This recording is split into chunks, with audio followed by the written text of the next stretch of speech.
So wow, guys, if you can hear me loud and clear, I want you to give me a 1 in the comment section below. If you can hear me loud and clear, give me a 1 in the comment section below. Yeah, if you can hear me, give me a 1 in the comment section below. So we are live today, and I know some of you are still at work. Some of you are about to leave the work station. Yeah, I want to take this opportunity to welcome you and just let you know that you are in the right place. Okay, so if you can hear me loud and clear, give me a 1 in the comment section. Yeah, just type 1 or just say I can hear you loud and clear. Okay, so today we going to discuss something that is very close to my heart, and we are going to do this together. Yeah, and this is live, by the way. So what we are looking at today is something that is going to accelerate you. It's going to improve the way you look at this topic. And what we are discussing today is in relation to the missing links being revealed today. Missing link of what? Missing links of wealth creation, of money, and financial management. Yeah, so those are some of the things that we are going to discuss today, and you are going to get value from this discussion. Yeah, so I want us to look at today the missing links for when it comes to wealth creation, when it comes to money, when it comes to financial management. And you're going to understand why is it that some people who earn little money end up on their journey to wealth creation, while some people who are earning a lot of money do not end up on the journey of wealth creation and finally financial freedom. Yeah, so I want us to begin this discussion with wealth creation and financial management in the godly way. Wealth creation and financial management in the godly way. And the first question that I want to give you is what do you want to, I want to ask you or throw to you is, what do you want to achieve in this wealth creation, financial management, and money? What do you want to achieve personally? Yeah, what do you want to achieve? Yeah, so let me know in the comment section. What is your desire? What do you want to achieve? Yeah, so maybe to some of you, you want to know how to manage your finances. Maybe some of you want to know how to make more money, multiply money, manage money. Some of you want to learn how to create wealth creation. Yeah, but before we get into this, there's some things that I need you to know here. Number one is that your comfort zone is in direct proportional to your income zone. Your comfort zone is in direct proportional to your income zone. Let me adjust this camera slightly. Yeah, your comfort zone is in direct proportional to your income zone. Number two, people who become wealthy, they take risks. Okay, people who become wealthy, they take risks and they lower their comfort zone. Yeah. Number three, the three most dangerous words in English language are, number one, I know that. I know that. The three most dangerous words in English language is I know that. So you need to understand that you are not here to learn as much as to unlearn and relearn. Yeah, you're not here to learn as much as most of the things you are going to do in this live discussion is you are going to find yourself relearning and unlearning some things, not really learning some new things. Yeah, and the first step to change is awareness. you need to be aware of the areas in your wealth creation journey, in your financial management journey, in your money journey that has punches, and they're slowing you down, and then you need to find ways to fix that. Okay?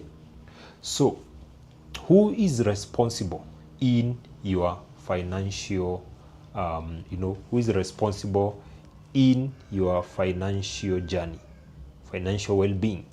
Who is responsible in your financial well-being? Yeah. So who is responsible? It is myself. I'm the one who is responsible in my financial journey. Okay. Yeah. So why do you work? We are beginning with that. Why do you work? Why do you work? Why are you waking up early in the morning to go to the job that you are doing today? Why are you waking up to go to that business that you are doing today? Someone said that broke people go to work to sustain their current lifestyle. The cars they drive, the schools they take their children to, the houses they stay, the clothes they wear, the malls they go to, the holiday destinations they go to. Broke people go to work to sustain their current lifestyle. And then someone said that wealthy people go to work to invest in the future. Wealthy people go to work to invest in the future, And there was a statistics that was done, there was a statistics that was done. Let me adjust this a bit. And they found that 87% of adults, spend more than they earn. Yeah, 87% of adults spend more than they earn. 96% do not have any stable source of income on retirement. Yeah, and 95% of adults spend 95% of their income on stuff that make them happy, emotionally happy for 3 hours. And then this study also showed that 69% of adults have never invested in paper assets. Yeah, so that is very shocking. I don't know where you fall in this category. Yeah, but then now, what do we mean by the word wealth? What do you mean by the word wealth? In an African setting, maybe some of you have been brought up, and what you have known wealth to be is driving a big car, taking your kids into one of the most expensive schools, driving the latest car in town, living in some of the most posh areas of the city. And that, according to you, that is how you define wealth. But the Oxford Dictionary defines wealth as, a large amount of money or property that a person owns, a large amount of money or property that a person's own. So wealth can sometimes be defined through the most obvious ways of manifesting it, through material possession, in a show of maybe philanthropy, But according to Rich Dad, Poor Dad, the meaning of wealth is the number of days you can survive without physically working and still maintain your standard of living. In the book The Millionaire Next Door, he defines wealth as the value of one's asset less liabilities. For example, your net worth. Wealth is like your net worth. If you are to subtract all your liabilities, less all your abilities, the amount of assets you'll have remained with is your wealth, But the world's definition of wealth and riches, limits the scope to manifestation or materialism, and especially the physical aspects. But you need to understand that true understanding of wealth must be based on more than cash, more than material possession, as a firm basis to success in harnessing and managing the wealth. So this live video webinar is dedicated to expounding that what, why, and so what of wealth and its creation. Okay? Now, what does the Bible say about wealth creation? You know, there are biblical financial principles that reveals God's instruction to his children for conducting their financial affairs.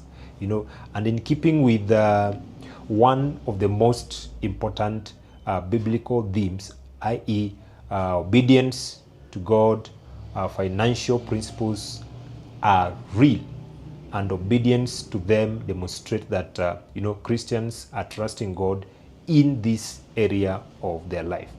And the first principle, the first biblical principle for wealth creation is that God is the source of everything. You know, one of the greatest men by the name Paul said that my God shall supply all your needs according to his riches in glory by Christ Jesus. You know, and also another wise man by the name Solomon, said that I lead in the way of righteousness in the midst of the paths of judgment, that I may cause those that love me to inherit substances, and I will fill their treasures. So whenever we need money or possessions, it is because it links us to God and strengthens our relationship and trust in him, the source of everything. He will provide according to his will. Yeah.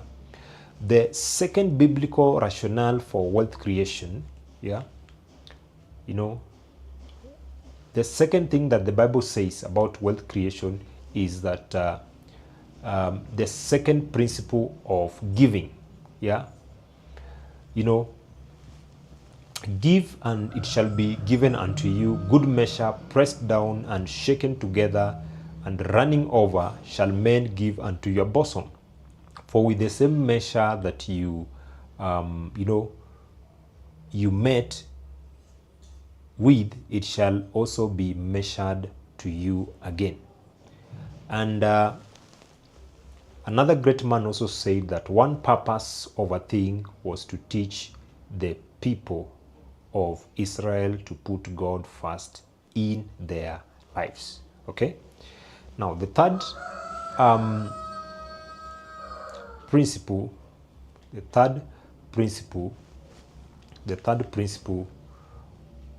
terms of what the Bible says about wealth is that of saving.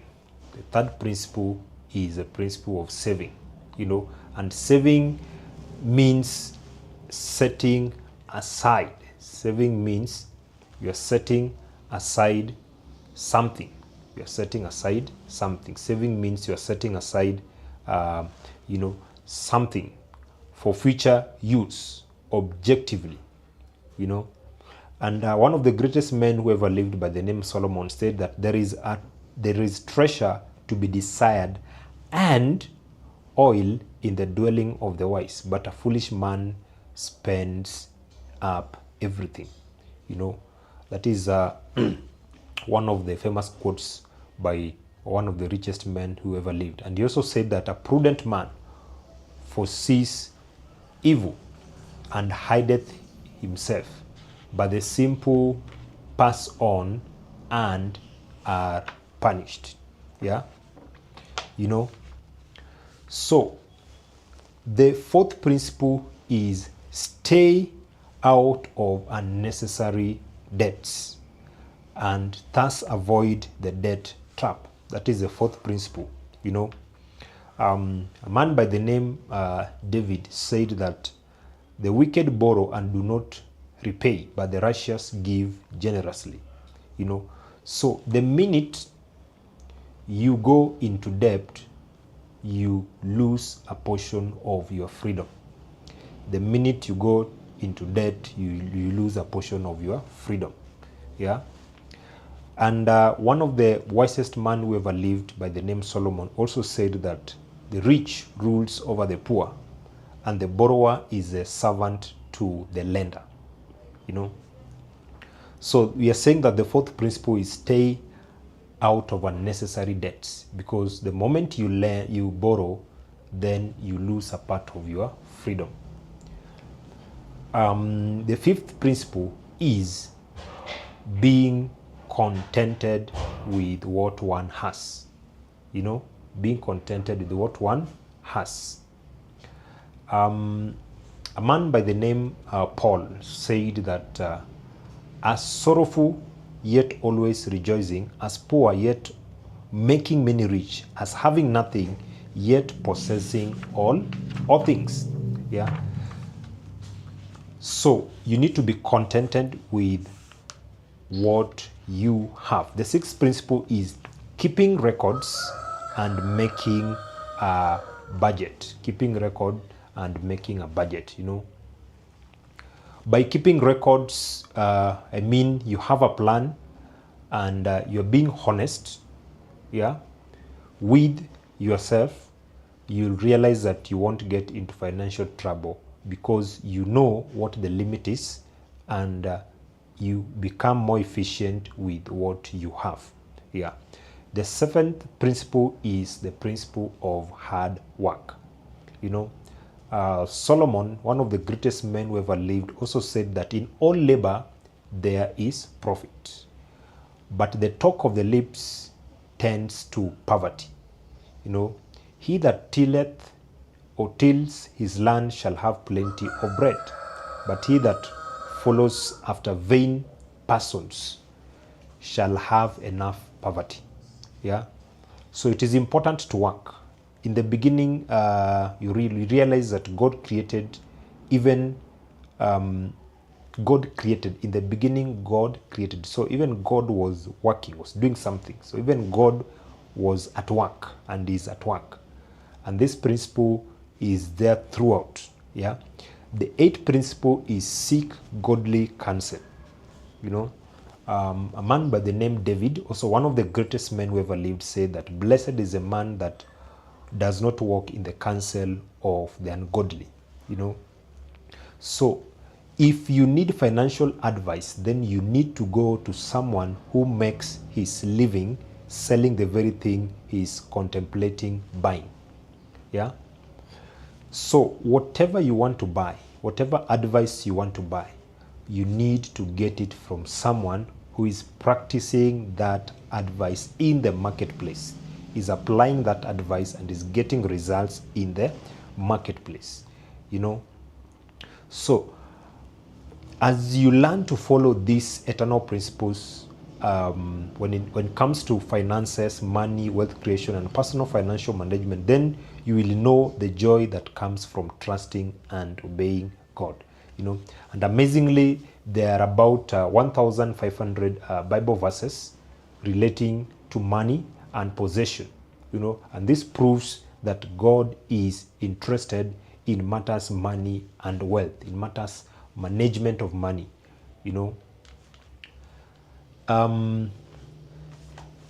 Good. So I believe now you know the 8 principles that support the wealth creation. Okay? So you need also to understand that wealth is a gift to be used in God's service. And this you will get in the parable of the talents. Matthew 25 from verse 14 to 30. And I need you to get the difference between the 3 people here who are given talents. One was given 2 talents and the other one was given 1. So I need you to get some principles here for money. So in the parable of the talents, you must use your talent wisely. You must use your gifts wisely. You must use your skills wisely. So, and you must manage, and you must multiply, and you must be creative. These are some of the things that we are learning. So the 5 key biblical truths of financial planning. Number 1, remember that everything we have is a gift from God. And all good things are gift from God. Food and clothing, rain and fruitful harvests, faith, grace, wisdom, knowledge, revelation, and life, all these are gifts from God. So if we do not use our gifts wisely, then what will happen is that God will consider us to be wicked and lazy, like the third man in the parable. Okay? Yeah, will be considered wicked and lazy. So you need to use your gift.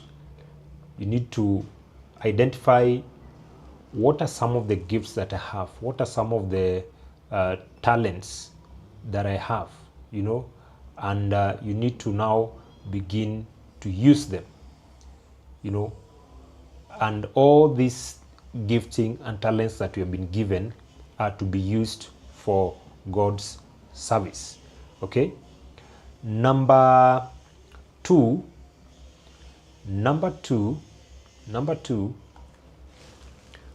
the large or small size and greatness or smallness of our talents, abilities, and wealth does not matter to God. What matters is whether we make good use of what we have been given, whether large or small.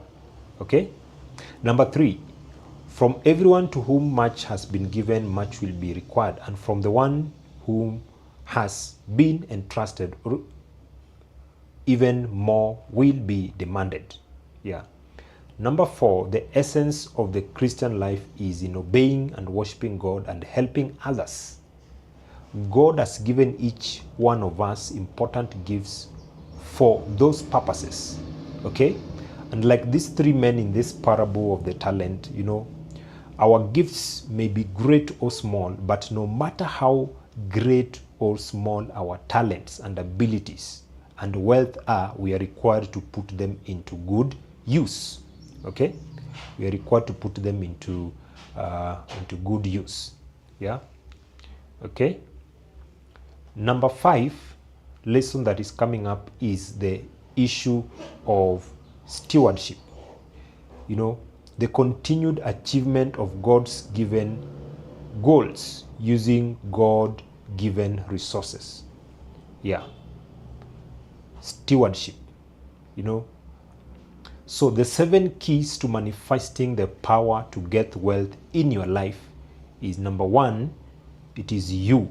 This is about you, your perception, your attitude, your behavior, your mindset.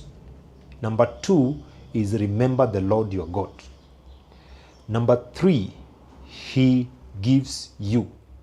He's the one that gives you. Number 4, it is a gift. And number 5, God is giving you the power to get wealth. Okay? Number 6, God is giving you the power to get wealth. Deuteronomy 8 verse 18. Always remember that it is the Lord your God who gives you the power to become rich, and He does it to fulfill the covenant He made with your ancestors. Number 7, God will never give you something unless He expects you to use it. So God has given each of us the power to create and acquire wealth. He expects us to use and manifest His power in our finances. Okay? Now, those are 7 keys to manifesting the power to get wealth in your life. Yeah? Okay? So, power means plans. P for plans, O for organization, and W for work, E for enthusiasm, and R for rewards. Okay? So plans, what do you mean by plans? In the Greek and Aramaic language, the word plan means thought, device, or purpose. And 1 Chronicles 28 verse 12. and the plans for all that he had by the Spirit, of the courts of the house of the Lord, of all the chambers all around, of all the treasuries of the house of God, and of the treasuries for the dedicated things. 1 Chronicles 28 verse 12.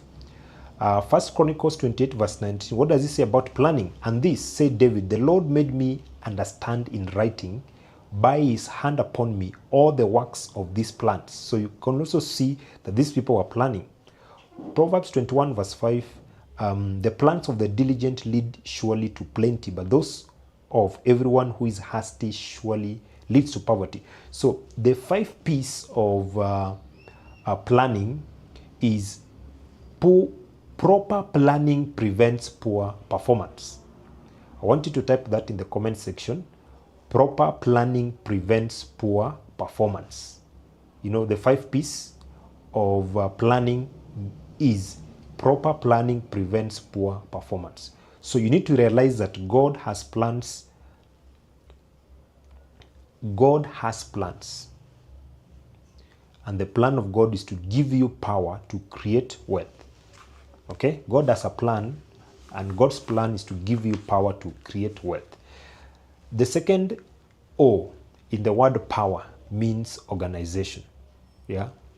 So you need to develop immediate or short-term, next 12 months, and long-range, next 5 years goals in the 6 major areas of your life. Area number 1 is in your family. Number 2, finances.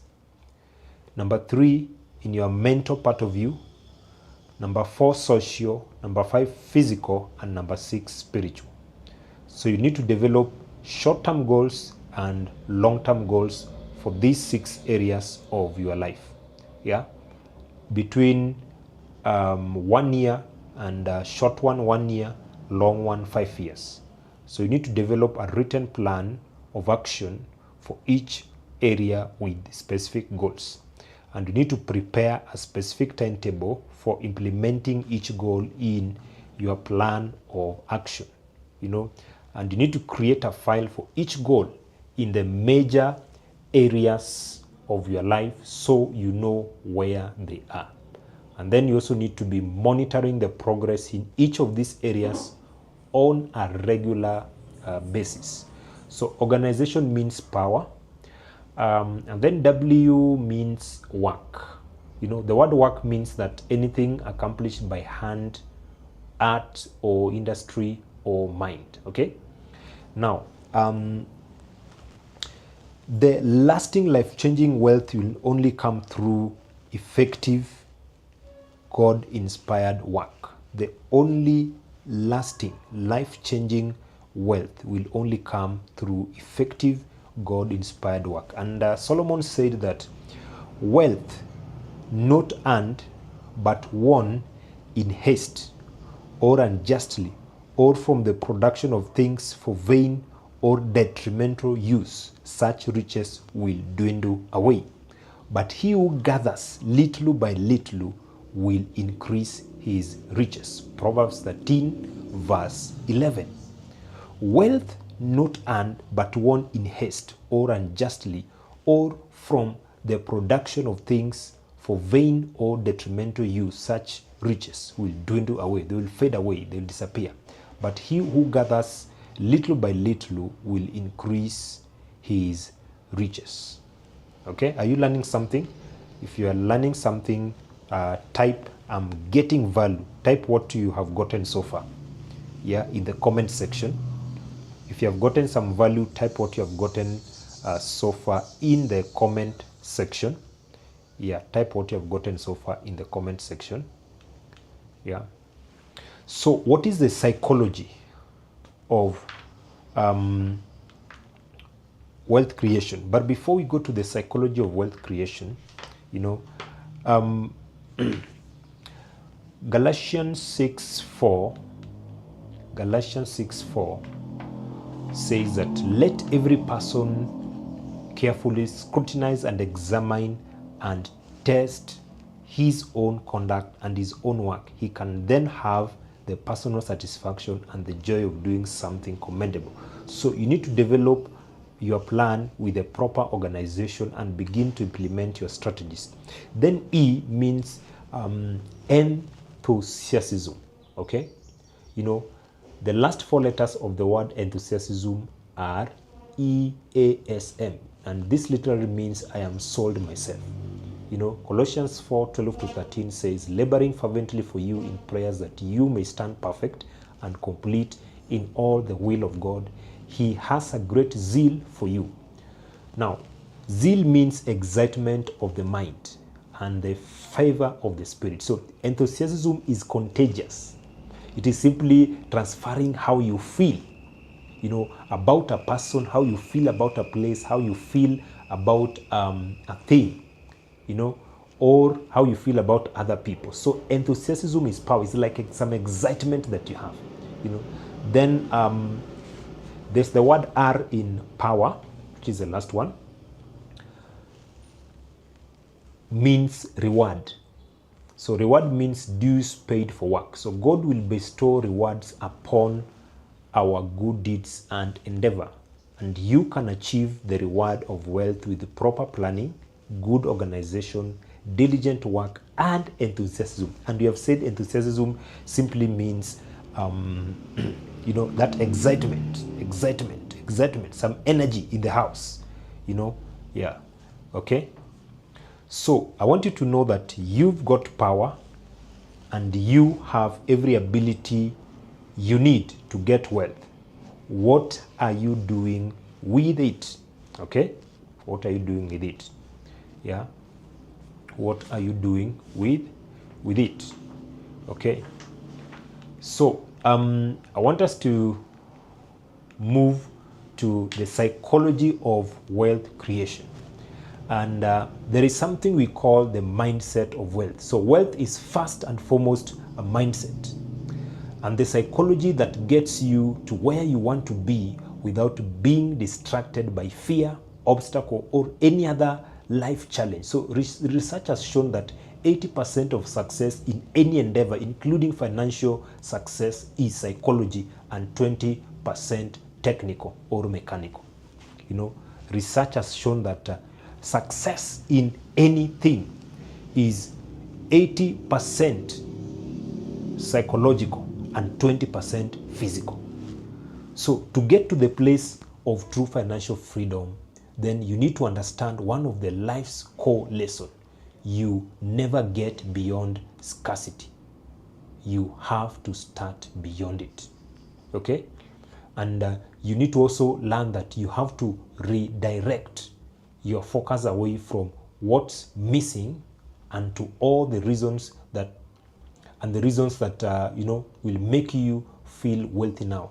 When you do this, you literally open yourself to attract the material wealth you desire. In other words, be grateful.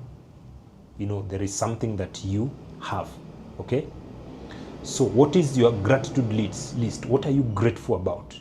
I want you to take a few moments and review all the reasons that you are a wealthy person today, and not necessarily in the area of finance, but in all things you can be grateful for now. List those things that you can be grateful, not necessarily in the attached to money matters.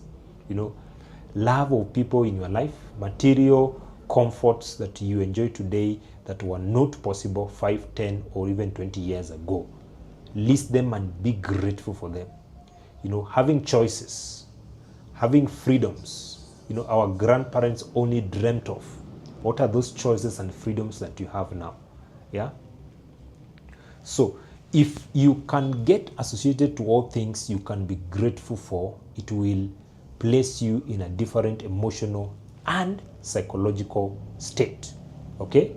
You know, so from that state, you can now find abundant ideas, you will find abundant actions and ways of interacting with other people, you know, and it starts with the psychology of, you know, feeling already wealthy and abundant, even if you don't have all the resources.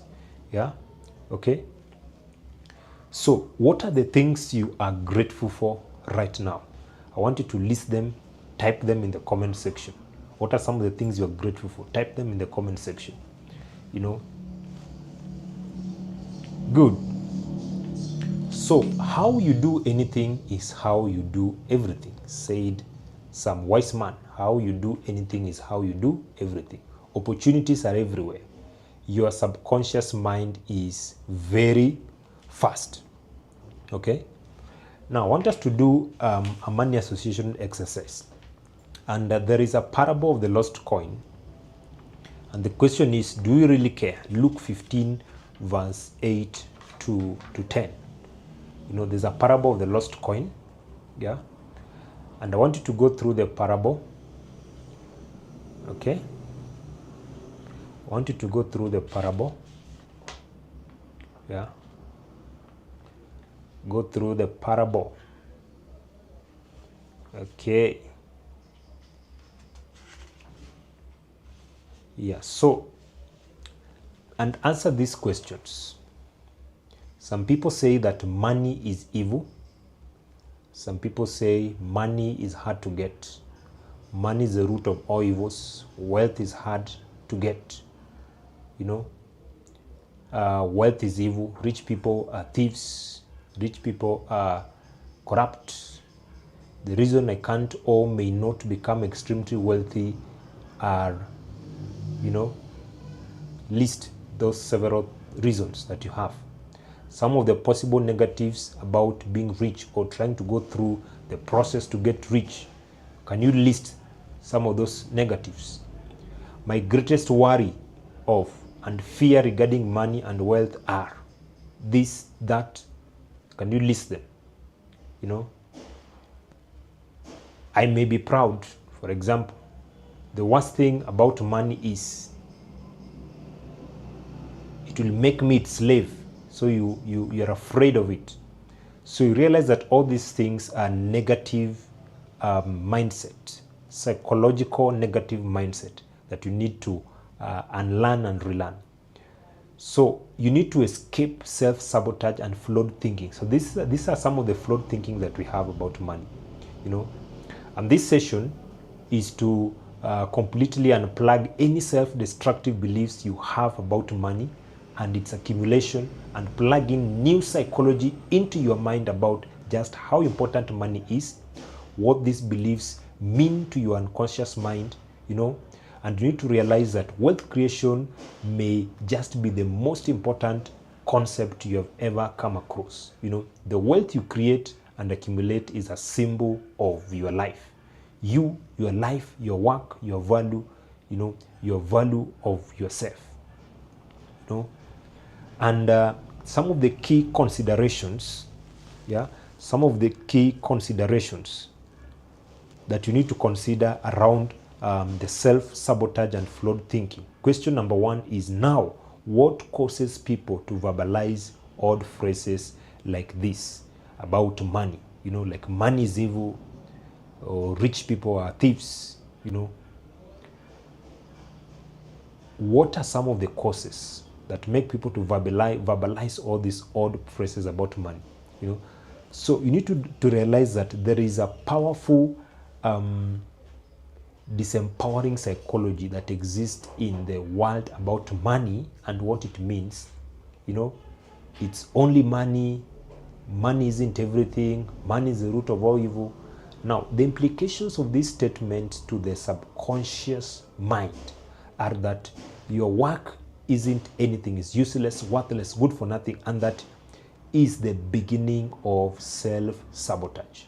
You know, no one says it's only 30 years of my life that I'm working for them, or it's only 40 hours of high stress, high intense work, yet we say it's only money.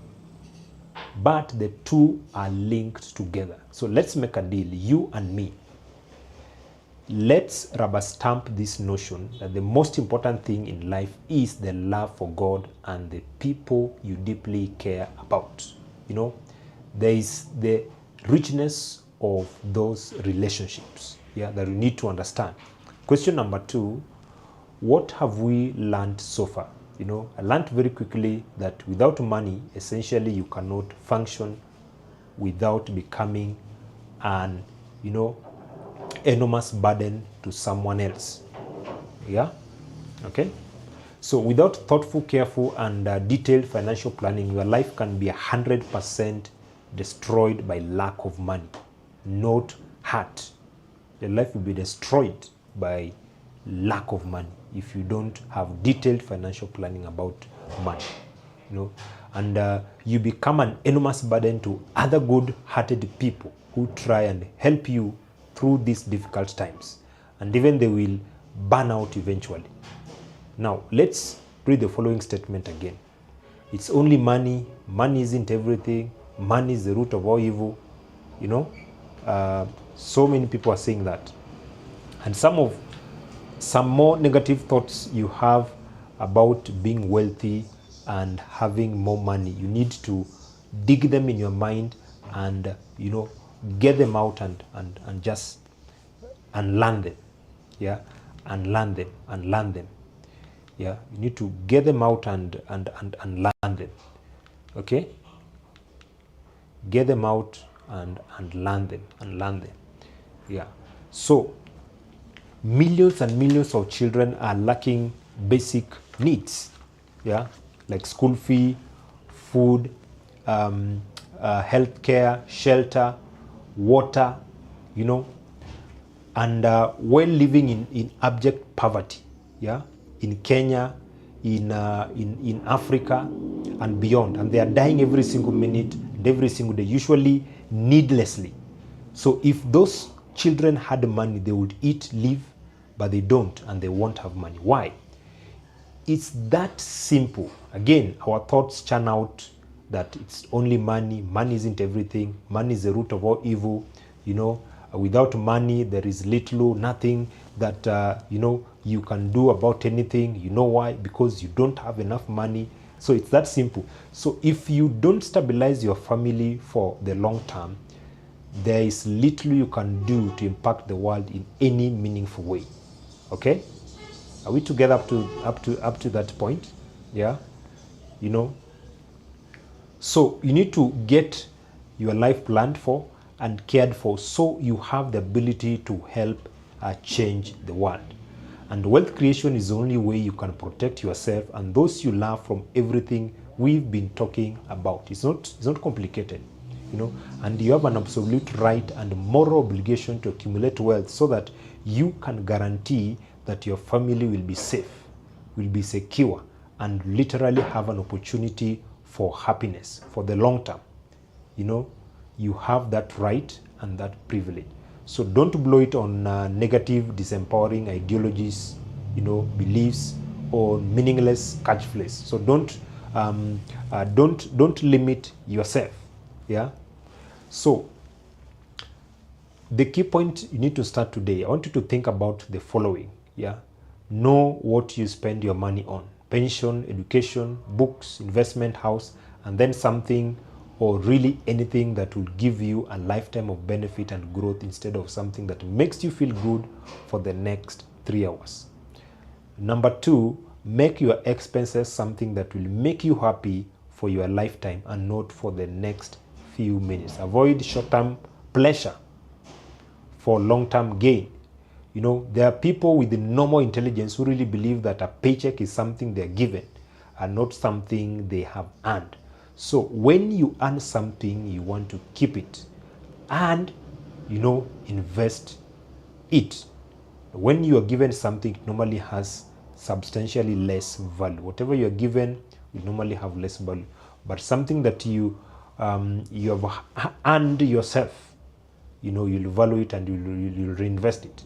So when you receive money, you receive it as a cause or effect. So money is absolutely not everything, but money is equivalent of your life's worth, and your life is worth investing in, growing, creating, and developing.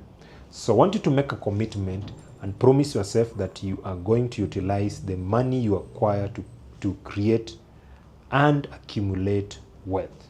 Okay? Okay? So what you do in your time will affect what will happen in your old age. You need to understand that. What you do now in your time will affect what you do in your old age. And something that you need to do right now on your journey to wealth creation, financial management, and money is that you need to change your mindset. You need to realize that we all have the ability to change our mindset, to change our core inner beliefs upon which we base our view of ourselves and of the world. But changing our beliefs is not an easy thing to do. Most people, we find it very hard, to change our beliefs. It's extremely difficult, let alone a whole range of self-supporting beliefs based on negative preconditioning. We can actually rapidly install new thought patterns and positive mindset based on the proven success models and backed by belief in higher authority. So your mindset can be changed. That's something that you need to learn. Your mindset can be changed. Fortunately, our mindset regarding certain aspects of our life are, based on our choice of meaning we give to things.